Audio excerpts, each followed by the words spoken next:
Je pense qu'il ne faut pas politiser le sport. Excusez-nous d'avoir quelque peu vilipendé sur des sujets qui ne nous regardent pas. Il y a toujours eu des relations très étroites entre le sport et la politique. De toute façon, c'est pas grave puisque les téléspectateurs ne nous regardent pas.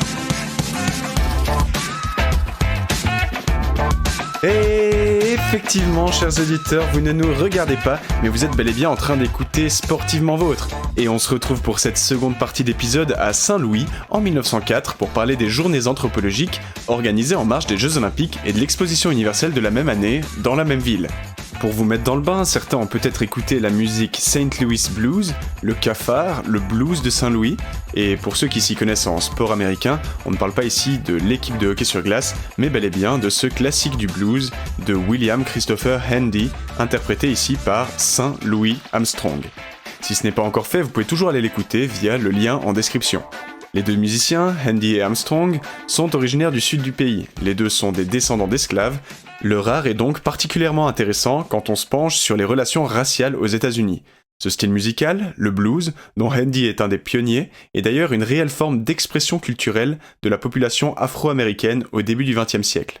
Il puise ses origines dans l'expérience de l'esclavage, la souffrance endurée dans les champs de coton. Ce qui est intéressant, c'est que cet art des Noirs américains va trouver son public dans la population blanche, et ainsi permettre à une voix souvent ignorée d'être un peu écoutée. Dans la suite du siècle, le blues va se décliner en plusieurs styles musicaux, et ainsi s'avérer un pilier important de la musique moderne. On en avait parlé en première partie, depuis l'arrivée des colons britanniques au début du XVIIe siècle, l'Amérique du Nord s'est construite socialement à travers des rapports hiérarchiques entre civilisations. Malgré l'abolition de la traite négrière et de l'esclavage au XIXe, la société états-unienne conserve les stigmates de son histoire raciste, et cela se voit à travers de nouvelles pratiques discriminantes, justifiées par une pseudo-science racialiste. On arrive au début du XXe siècle, et les anthropologues cherchent à prouver leur théorie par l'expérience. Retour à Saint-Louis en 1904 donc, car c'est dans cette optique que sont organisées les journées anthropologiques. Mais qu'est-ce que c'est que ça que les journées anthropologiques ? Pour vous l'expliquer, je vais m'appuyer sur un ouvrage qui a étudié la question, The 1904 Anthropology Days and Olympic Games de Susan Brownell. Durant l'année 1904, au milieu des Jeux Olympiques et de l'exposition universelle, on va consacrer 2 journées à l'étude des différences entre les races à travers le sport et l'activité physique. Ça, c'est un domaine qui fascine un peu les anthropologues depuis quelque temps. Avec l'essor des sports modernes, plusieurs d'entre eux se demandent si certaines civilisations sont plus athlétiques que d'autres, si certains seraient des athlètes naturels. Ainsi, on étudie ça et là les capacités de saut en hauteur dans les tribus africaines ou encore les habiletés d'endurance de certains Amérindiens, etc. Et c'est ce qu'on va faire à Saint-Louis en 1904, et de manière plus spectaculaire que jamais, en organisant ces Anthropology Days. Les 12 et 13 août, les spectateurs curieux pourront venir assister à des compétitions sportives entre individus non blancs. Il y aura une centaine de participants provenant des 4 coins du globe. Des Amérindiens, Sioux, Crow, Chippewa, des Patagoniens d'Amérique du Sud, des Zoulous et Pygmées d'Afrique, des Moros et Igorots provenant des Philippines, et j'en passe. Ces compétitions, en plus d'assouvir la curiosité de certains, permettront d'établir une réelle hiérarchie sportive entre ces différents groupes et de comparer leurs performances à celles des Blancs. Mais comment est venue cette merveilleuse idée ? Comment, ou plutôt par qui ? Sur les 2 têtes pensantes de ces Special Olympics, comme ils sont appelés aussi, il y en a une que vous connaissez déjà, James Sullivan, le directeur des Jeux de Saint-Louis, dont on a parlé en première partie. En homme de sport, et sûrement en bon suprémaciste blanc qu'il est, il se sent un peu menacé par ces récentes études qui dépeignent les individus de couleur comme des bons athlètes, comme des athlètes naturels. C'est pas possible que les blancs ne dominent pas dans un domaine, le sport qu'ils ont eux-mêmes créé. S'il y a des athlètes naturels d'ailleurs, cela remettrait en question même le travail de Sullivan qui œuvre pour le développement du sport américain. Il va donc se tourner vers William McGee, alors président de l'American Anthropological Association, pour mettre sur pied le projet des journées anthropologiques. McGee, lui, c'est un scientifique, mais autodidacte, il faut le préciser. Il est toutefois quand même un anthropologue plutôt renommé. Il voit dans la proposition de Sullivan une belle opportunité pour son domaine d'étude. Ce serait la possibilité d'étudier de nombreuses ethnies à la fois, et pas besoin de se déplacer au sein des tribus pour ce faire, ce qui facilite l'aspect logistique. C'est aussi l'occasion de présenter ses recherches à un public plus large, ce qui intéresse bien sûr McGee, qui veut faire connaître la science récente qu'est l'anthropologie. Il souhaite montrer que cette science n'est pas que théorique, mais qu'elle peut aussi s'appliquer concrètement. Du coup, les 2 compères, Sullivan et McGee, mettent en place les Anthropology Days pour répondre à leurs intérêts communs. Et comment ça s'est passé ? Voyons cela. Durant les 2 jours de compétition, les athlètes, enfin plutôt les autochtones, qui ne sont pas vraiment des athlètes, s'affrontent sur des disciplines qui ont été choisies par Sullivan parce qu'il jugeait la comparaison pertinente. Il met de côté les disciplines trop codifiées, avec des règles et habiletés techniques trop complexes, il juge que les participants ne seraient pas capables de les pratiquer. Ainsi, il écarte évidemment des sports comme le football, le tennis ou le water-polo, qui sont pourtant des sports olympiques. On privilégie donc plutôt des disciplines requérant des capacités purement physiques, avec un aspect technique assez simple, à la portée de ces individus. Il y aura donc du lancer de poids, du saut en hauteur, de la course, du tir à la corde, du grimpé de perche, ou encore du lancer du javelot. Si ça vous intéresse de vous en faire une représentation, il y a bien sûr pas de vidéo, mais vous pourrez retrouver quelques illustrations sur mon compte Instagram, @sportivementvôtrepodcast. Le truc, avec les disciplines qui ont été retenues, c'est que même si elles paraissent relativement simples d'accès, elles ont quand même été créées et codifiées par les Occidentaux. Bien sûr, les individus étudiés sont capables de sauter, de lancer ou de courir 1 mile, mais ils ne sont pas préparés spécifiquement pour cette discipline. En plus, ils n'ont pas la possibilité de s'entraîner pour l'événement, vu qu'ils ont été recrutés par McGee seulement quelques jours avant, à l'exposition universelle. Enfin, l'absence d'explications claires et de traducteurs, ça facilite pas la chose. Sur la ligne de départ, par exemple pour la course du mile, certains ne savent même pas vraiment ce qu'il faut faire. On peut ajouter à ça un manque de motivation intrinsèque à gagner, vu que cette notion de victoire, de record, elle fait pas forcément sens dans leur culture, c'est quelque chose qui a été créé par les Occidentaux. Et du coup, on obtient des performances plutôt médiocres. Le 100 yards est couru en 11 secondes 5 par exemple, ce qui est bien mais assez loin des Occidentaux, des Blancs. Le 400 mètres en 1 minute 3, idem, etc. Les performances de ces soi-disant athlètes naturels ne convainquent pas les quelques 10 000 spectateurs présents. Et ça fait l'affaire de nos organisateurs pseudo-scientifiques suprémacistes blancs. Ils tirent la conclusion suivante sur ces compétitions anthropologiques. Il y aurait une réelle hiérarchie sportive entre les races, et les blancs sont tout en haut. On extrapole même en avançant cela comme une preuve de la suprématie morale et intellectuelle de l'homme blanc. Les spectateurs ne se gênent d'ailleurs pas pour se moquer des autres civilisations, notamment d'un combat debout engagé entre les pygmées africains le 2e jour. C'est une pratique qui fait partie de leur culture, mais qui étonne en Occident. On voit cela comme un signe d'infériorité intellectuelle. Les commentaires sont dénigrants. Dans un article du St. Louis Republic, le quotidien principal de la ville, on peut lire quant à cet événement. 6 pygmées se lançant de la boue les uns sur les autres ont constitué l'attraction la plus amusante de la rencontre athlétique anthropologique qui s'est tenue hier après-midi au stade. Cet exercice est un passe-temps favori des petits hommes. Par équipe de 3, ils se lancent de la boue et celle qui parvient à repousser l'autre hors du terrain est déclarée gagnante. Les pygmées se sont battus durant plusieurs minutes avant qu'une équipe ne parvienne à chasser l'autre. Les spectateurs ont suivi avec attention ce duel et la boue a commencé à voler si rapidement que d'autres se sont joints à la mêlée. L'équipe victorieuse a quitté le terrain en criant de joie. Après le combat, l'un des perdants a exprimé son mécontentement concernant la répartition de la boue. Pour l'apaiser, les juges lui ont fourni une petite cible sur laquelle il a pu lancer de la boue. Le résultat a été que celui-ci a rapidement été suivi par les autres. Son comportement a beaucoup amusé la foule. On voit ici bien dans le commentaire du journaliste tout le mépris des supporters américains par rapport à cette sous-culture des « petits hommes » entre guillemets comme ils sont appelés, qui s'adonnent à des jeux qu'on considère comme enfantins. Or, se moquer d'une culture et la tourner en ridicule, c'est établir une hiérarchie et la placer comme inférieure. Conclusion de ces 2 journées anthropologiques, la civilisation occidentale est supérieure physiquement comme intellectuellement. À la fin de l'article que je vous ai cité, on peut d'ailleurs lire que, je cite, « Le docteur McGee a déclaré être satisfait des résultats de la rencontre et a affirmé être convaincu que l'homme blanc mène le monde. » Toutes ces conclusions sont évidemment hâtives. La méthode utilisée n'est pas rigoureuse, une majeure partie des différences peut être expliquée par le manque d'entraînement, de compréhension et de motivation dans ces compétitions par les athlètes sélectionnés. De plus, prendre le sport pour comparer les performances des autochtones à celles des blancs, ça fait pas sens, vu que le sport moderne, sous cette forme compétitive, c'est un domaine qui a été créé par les blancs. Évidemment, si on avait pris un domaine des pratiques qui font partie de la culture de ces populations autochtones, les blancs, c'est eux qui auraient été inférieurs.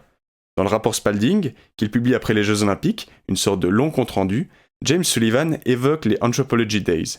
Il reconnaît une discipline dans laquelle les autochtones se sont illustrés, le grimpé de perche, où l'Igorot philippin Basilio a impressionné en grimpant la perche de 15 mètres en 20 secondes seulement, soit plus vite que les Occidentaux. Au-delà de ça, il se dit déçu des performances qui ont été proposées, et manque pas de les comparer à celles des Blancs. Dans la compétition de lancer du poids, tout le monde s'attendait à voir les Patagoniens exceller. vu qu'ils sont grands et apparemment doués dans les épreuves de force. Cependant, la meilleure performance d'un Patagonien fut 9,20 m pour lancer un poids de 7 kg. Une performance ridicule qui a choqué tous ceux qui en étaient témoins. C'est 6 mètres de moins que le record américain. Cela ne suffirait même pas à gagner une compétition de lycéens. C'était l'une des disciplines les plus décevantes de la journée. CQFD. Sullivan conclut donc sur les journées anthropologiques dans son rapport en appelant les scientifiques à ne plus jamais faire référence aux habiletés athlétiques naturelles des sauvages, à moins de pouvoir prouver leurs exploits présumés. Ce qui est intéressant d'observer ici, c'est que ces conclusions, elles alimentent la pensée racialiste propre au début du XXe siècle, cette pensée qui hiérarchise les races en faisant mine d'avoir un fondement scientifique. Et du coup, ces journées anthropologiques, elles servent aussi, en plus de la théorie, à justifier, à légitimer directement certaines pratiques, et notamment aux États-Unis. En 1904, on l'a vu, ça fait presque 4 décennies que le pays est sorti de la guerre de sécession. Les infrastructures sont reconstruites, mais certains défis amenés par la résolution du conflit sont encore à gérer. C'est notamment le cas chez les vaincus, les États du Sud, qui ont vu l'esclavage aboli et qui, pour répondre légalement, ont introduit des politiques de ségrégation raciale légale. Le cas du Missouri, dont Saint-Louis est la plus grande ville à l'époque, c'est un cas particulièrement intéressant. C'est un État qu'on dit frontalier. Il était entre le Sud et le Nord. Ainsi, durant la guerre de sécession, il était esclavagiste, mais il n'avait pas quitté l'Union, il n'avait pas vraiment fait sécession. Par la suite, des politiques de ségrégation seront imposées dans le Missouri, mais pas aussi importantes que dans le Sud profond avec les lois Jim Crow. On note quand même que les Blancs et les personnes de couleur sont séparés à l'école ou encore dans les quartiers d'habitation, réservés à l'un ou à l'autre. Du coup, ces politiques, qui sont fondatrices du Missouri et de tous les États-Unis au début des années 1900, il faut les justifier. C'est là que les théories racialistes et les journées anthropologiques comme preuve interviennent. En dépeignant l'homme blanc comme physiquement et moralement supérieur, on justifie ces pratiques ségrégationnistes comme légitimes. Aussi, autre élément caractéristique de la construction de ces nouveaux États-Unis post-guerre de sécession, c'est le colonialisme et l'impérialisme. À la fin du XIXe siècle, l'économie américaine croît énormément. Le Nord s'industrialise de plus en plus et la production de biens est donc de plus en plus grande. Sauf que, il faut des débouchés pour ces biens. Il faut que des gens les achètent. C'est en partie pour ça que les États-Unis vont essayer d'étendre leur zone d'influence au-delà de leurs frontières. En 1898, les Philippines et Hawaï sont colonisées pour ces raisons notamment. Aussi, Roosevelt met en place la politique du Big Stick en 1904, qui permet aux États-Unis d'intervenir en Amérique latine et d'y maintenir l'ordre pour y préserver leurs intérêts. Même si ces interventions hors des frontières américaines servent principalement des intérêts américains, on arrive à y trouver une justification presque humaniste. Ce serait le devoir des États-Unis d'amener la civilisation et la démocratie à ces peuples dits inférieurs. L'écrivain Rudyard Kipling parle de « fardeau de l'homme blanc » en parlant de la colonisation. Un fardeau qui est quand même bien arrangeant, on dirait. Bref, à nouveau donc, la hiérarchisation pseudo-scientifique des races, elle sert à justifier les politiques américaines, ici le colonialisme. Aux journées anthropologiques, symbole de cette nation américaine qui veut poser son influence partout, les autochtones qui participent aux compétitions reçoivent d'ailleurs un drapeau américain. Pour récapituler, on a donc vu que ces Anthropology Days, organisés en marge des premiers Jeux sur sol américain, ont contribué à la construction de la nation américaine, en justifiant à la fois des politiques internes de ségrégation et des politiques externes impérialistes du pays. En plus, et c'est là pas quelque chose qui s'est fait uniquement aux États-Unis, mais cette opposition face à une autre population, ici les non-blancs, c'est quelque chose qui permet la construction d'une identité nationale forte. Nous, Américains, blancs, face aux autres qui sont inférieurs. En parallèle de ces journées anthropologiques, les Jeux Olympiques de 1904 et le sport en général ont eux aussi participé à cette construction nationale. Je m'appuie pour ce point-là, comme pour ceux dont j'ai parlé juste avant d'ailleurs, sur un article de Fabrice Delsahu, Les nouvelles frontières des Jeux anthropologiques de Saint-Louis. Dans celui-ci, l'auteur nous apprend qu'à la base, et ça peut paraître étonnant aujourd'hui, les Américains avaient une certaine aversion pour le sport. Les théories religieuses qui guidaient le pays mettaient plus en avant le travail sans relâche. Les jeux et le sport étaient synonymes de paresse. Puis, à la fin du XIXe siècle, la société change. On l'a dit, elle s'industrialise, elle devient moins croyante et accorde désormais plus de place au divertissement et donc au sport. Aussi, on prend à cette époque conscience des bienfaits de l'activité physique sur la santé. C'est à cette période que les sports américains émergent, football américain et basket notamment, des pratiques qui leur permettent de se démarquer des Européens. Cet engouement pour le sport grandit donc et va exploser à partir des Jeux de 1904 à Saint-Louis. Del Sahu écrit à ce sujet-là. La réussite sportive américaine aux Jeux Olympiques, faisant suite aux journées anthropologiques, conforta l'engouement pour une pratique nationale du sport et l'inscription de ce dernier dans le champ national. Ces journées de 1904 en ont même fait l'un de ses fondements. Cela favorisa aussi l'attachement du public à des disciplines sportives fraîchement codifiées pour la plupart, qui furent considérées comme partie intégrante du mode de vie et de la culture. Le sport devint un argument de rassemblement et d'unification efficace et permanent. À compter de cette date, le sport fait donc partie intégrante de l'identité américaine. Il permet d'ancrer des habitudes, des sentiments d'appartenance dans le train de vie des individus, qui confortent et affirment leur américanité. Les résultats sportifs des Américains, plutôt exceptionnels il faut le dire, durant la suite de l'histoire, ces résultats ce seront une sorte de marqueur de la supériorité américaine. Et le sport, comme vecteur d'identification nationale, c'est pas quelque chose de nouveau. On le sait, le sport permet d'unir une nation. Durant les Jeux, on devient patriote. À nouveau, le fait de se disputer un enjeu, qui est ici symbolique, avec d'autres nations, ça fait se sentir encore plus membre de sa propre nation, encore plus proche de ses compatriotes. D'ailleurs, cet enjeu symbolique, le fait de gagner, s'est matérialisé pour la première fois à Saint-Louis, en distribuant des médailles aux 3 premiers athlètes de chaque discipline, une tradition qui sera, comme on le sait, conservée jusqu'à aujourd'hui. Pour Del Sahu, dans son article, Saint-Louis 1904, ça a donc contribué à la construction de la nation américaine, de 2 manières. Premièrement, grâce aux Jeux Olympiques, qui ont ancré définitivement le sport dans la culture américaine. Le sport est devenu un symbole de l'américanité, auquel les gens peuvent s'identifier comme on l'a dit. Deuxièmement, Saint-Louis 1904 a permis de construire cette nation américaine à travers les journées anthropologiques, en légitimant les politiques américaines de ségrégation ou d'impérialisme, grâce à ses théories sur la supériorité de la race blanche. On voit donc ici qu'il y a des liens assez étroits entre le sport et le racisme, qui tous deux servent une cause commune, à savoir la construction de l'identité américaine ici. Si on creuse un peu plus sur ces rapports entre sport et racisme, on s'aperçoit que les deux entretiennent des liens privilégiés, et ce dès la naissance des sports modernes. Il y a notamment un lien particulier entre les origines du sport et le colonialisme.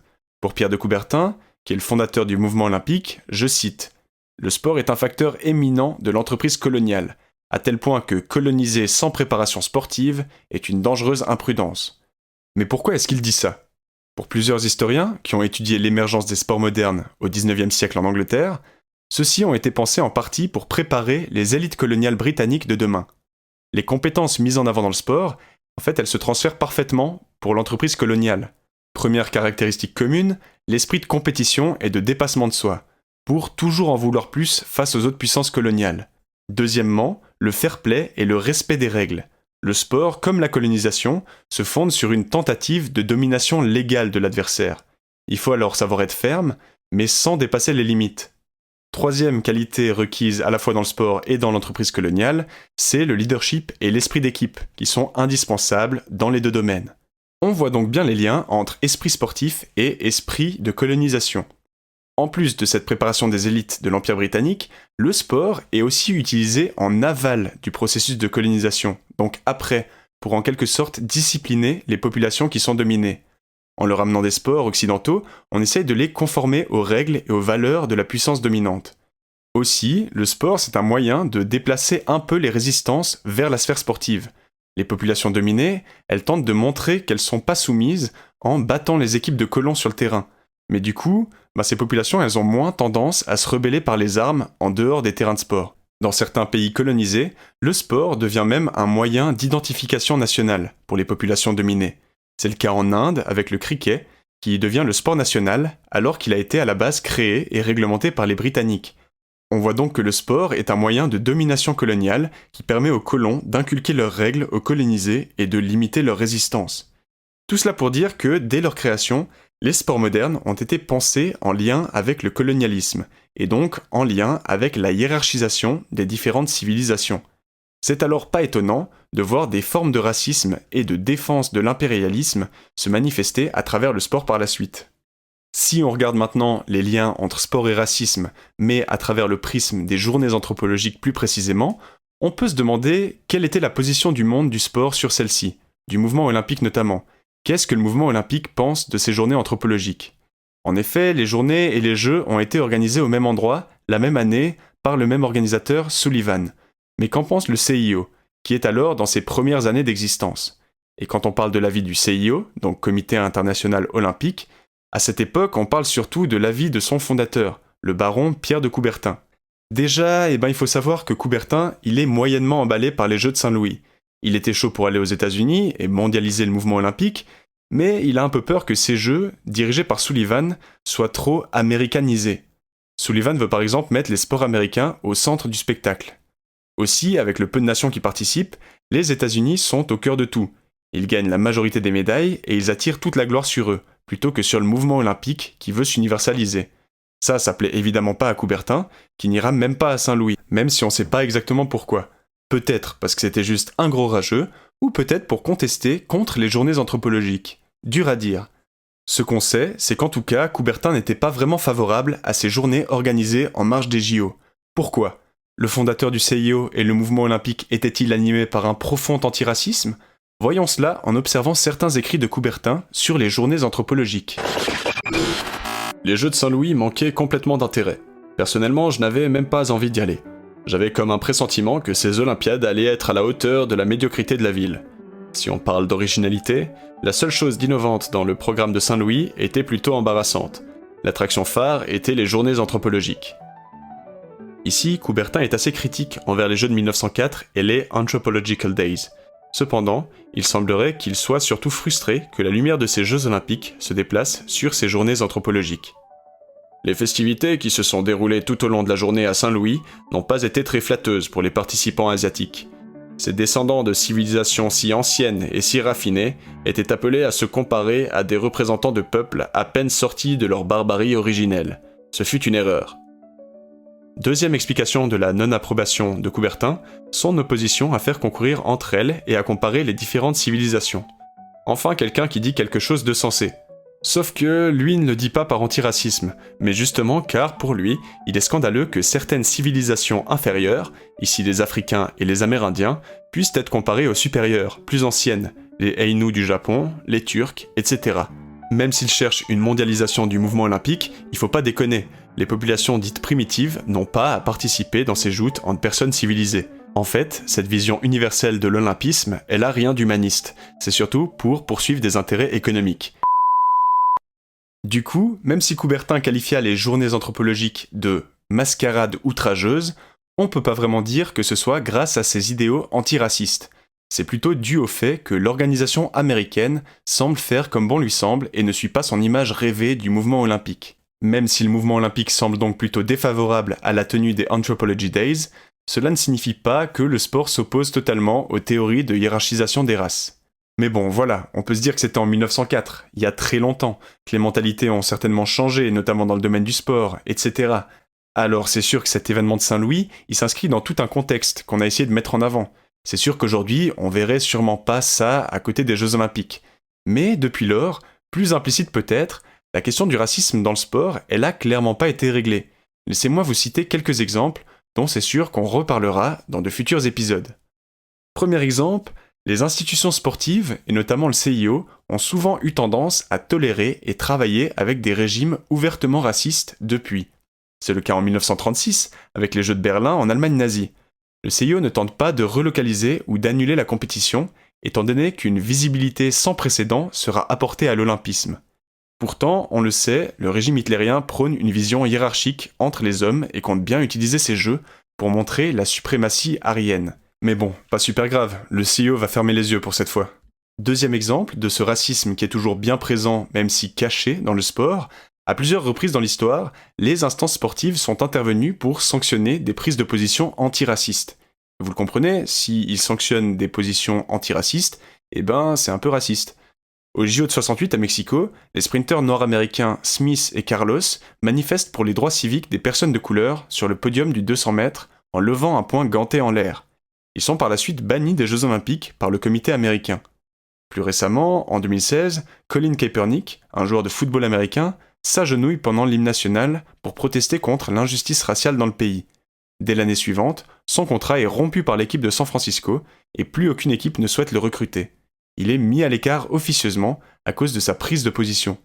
Les médias s'emparent du sujet, et le monde politique aussi. L'affaire s'envenime. Côté républicain, on dénonce une insulte insupportable à l'hymne national, au drapeau et au peuple américain. Pour eux, Colin Kaepernick est un traître. Donald Trump va même jusqu'à injurier publiquement les sportifs qui manifestent. Est-ce que vous n'aimeriez pas voir les dirigeants de la NFL, quand quelqu'un ne respecte pas notre drapeau, dire « Sortez-moi ce fils de pute du terrain, il est viré. Viré !» En 2018, suite aux protestations du président Trump, la NFL instaure une loi interdisant aux joueurs de s'agenouiller ou de manifester durant l'hymne. Comme à chaque fois, les instances sportives justifient leur intervention en disant qu'il n'y a pas de place pour le politique dans le sport. Mais en faisant ça, en acceptant certaines choses mais pas d'autres, le monde du sport se montre justement hautement politisé. Et surtout, c'est bizarre quand même, on dirait que ça va toujours dans le même sens. Apparemment, lever un poing ganté de noir, ça passe pas, mais faire un salut nazi, si. Étonnant. Troisième et dernier exemple, plusieurs études scientifiques menées dans le milieu des médias sportifs montrent que ces derniers n'accordent pas la même place aux athlètes de couleur qu'aux athlètes blancs. Souvent, les sportifs noirs sont décrits comme plus athlétiques et instinctifs, tandis que les blancs sont vus comme plus stratégiques ou intelligents. On voit là une sorte de pensée néocoloniale qui érige l'homme blanc comme supérieur intellectuellement. Ces représentations, qui sont bien sûr fausses, des compétences des uns et des autres selon la couleur de peau, c'est aussi ça qui mène sans doute à la claire majorité de blancs dans les postes sportifs à responsabilité, des postes d'entraîneurs, de dirigeants, etc. On aperçoit ça par exemple dans le football africain, où la majorité des sélectionneurs sont des Européens. Si ce sujet vous intéresse ou vous questionne, je vais malheureusement pas en parler plus en profondeur aujourd'hui, peut-être une autre fois, mais je vous laisse un article de Lucie Forté qui en parle en référence sur mon Instagram. Voilà, on a donc vu que le racisme était encore quelque chose d'assez présent, même si c'est beaucoup plus caché désormais, dans la sphère sportive. On a vu pour illustrer cela 3 exemples. Le premier, les institutions sportives qui sont plutôt complaisantes avec des régimes politiques ouvertement racistes. Le deuxième exemple, les instances sportives qui interviennent pour sanctionner des prises de position antiracistes. Et le troisième exemple, les médias qui ont tendance à essentialiser les compétences des uns ou des autres selon la couleur de peau, ce qui mène ensuite à des différences de traitement. Voilà, je m'arrête là pour ces exemples de racisme dans et par le sport, on pourrait en parler pendant des heures sinon, mais voilà, je pense que vous avez compris l'idée. On a donc vu à travers cet épisode que ces événements, qui révèlent du racisme dans le sport et font polémique, sont ancrés dans un contexte social plus général. En ce sens, il serait facile de dire que le sport agit juste en reflet de la société, et que au final, s'il y a du racisme dans le sport, c'est parce qu'il y en a à l'extérieur. Oui, mais pas que. Avec les exemples qu'on vient d'observer, on voit bien que le sport agit aussi en moteur sur la société, selon les actions des institutions sportives. Les journées anthropologiques de 1904 c'en est une illustration très frappante. En utilisant le sport pour hiérarchiser physiquement les différentes civilisations, ces journées ont participé à l'essor d'une pensée raciste dans la société en général. Si on accorde juste une place passive au sport, qui ne fait qu'être influencé par les problèmes de la société, on nie son implication dans la création de ces problèmes, et du coup ces problèmes continuent. C'est pourquoi c'est primordial de se rendre compte de cette fonction active du sport, qui est aussi créateur de problèmes. Cependant, pour nuancer un petit peu ce discours alarmant, il faut aussi souligner que le sport peut agir en moteur positif, en mettant en œuvre des actions contre le racisme par exemple. Say No to Racism au football, Black Lives Matter en NBA, il y a aussi de nombreux exemples. Le sport semble tenter de faire avancer les choses. Au moment de rendre un verdict sur les liens entre le racisme et le sport actuellement du coup, que retenir ? Est-ce qu'on retient l'évolution plutôt positive du sport depuis un siècle, avec de plus en plus d'intolérance face aux discriminations ? Ou alors est-ce qu'on retient plutôt cette non-évolution du domaine sportif qui a juste rendu les discriminations plus discrètes et qui fait mine de s'activer juste pour se rendre légitime ? Saint-Louis 1904, les origines d'une hiérarchisation des races par le sport, où en est-on 120 ans plus tard ? Chers auditeurs, merci infiniment d'avoir écouté cet épisode jusqu'à son terme. Pour tout vous dire, c'était pas forcément évident à rédiger comme épisode, parce qu'il est très théorique et surtout assez éloigné dans le temps, donc c'était difficile de vous proposer beaucoup d'extraits originaux. J'espère que tout ça vous a cependant pas trop dérangé et que vous avez quand même pu apprécier le podcast. N'hésitez pas à me le faire savoir sur ma page Instagram, @sportivementvotepodcast. Partagez aussi votre opinion par rapport à cette évolution des liens entre sport et racisme. Est-ce que vous êtes plutôt optimiste ou négatif sur la direction que prennent ces liens ? Pourquoi ? Même si les auditeurs assidus de la chaîne connaissent certainement mon positionnement, je me ferai un plaisir de lire vos arguments et d'en débattre avec vous. Enfin, comme toujours, pour soutenir le podcast, la meilleure manière, c'est de vous abonner et de partager à vos amis que cela pourrait intéresser. Et pour vos amis que ça n'intéresserait pas, forcez-les, logique.